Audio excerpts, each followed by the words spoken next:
I come from a place of privilege.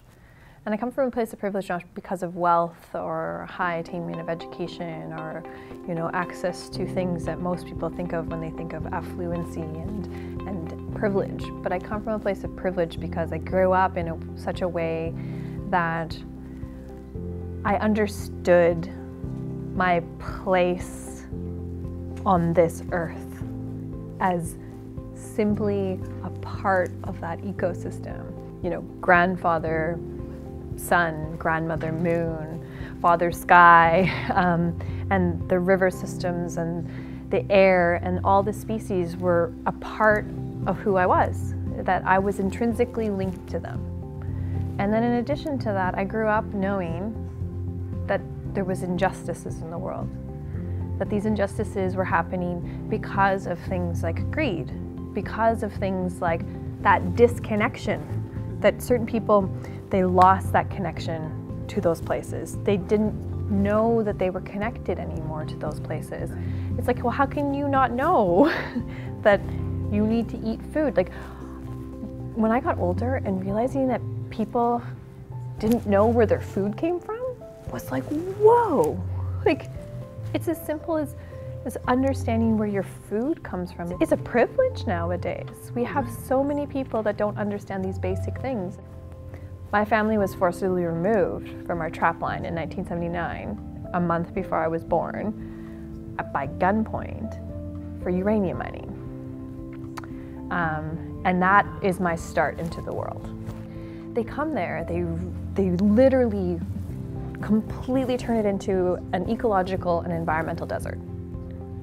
And social unrest is the result.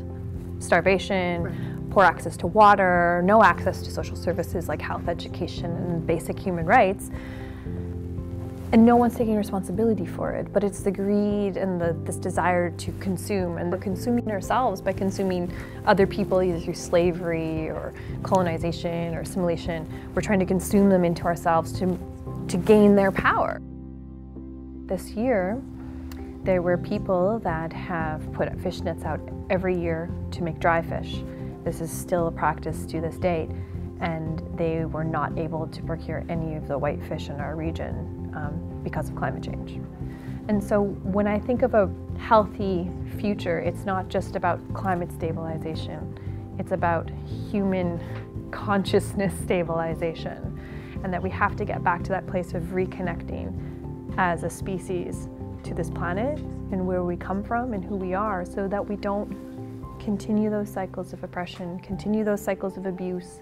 I think that in the environmental movement, one of the things that I think we're still struggling with is reconnecting ourselves to our origins as a species. And our origin as a species is that connection to Mother Earth.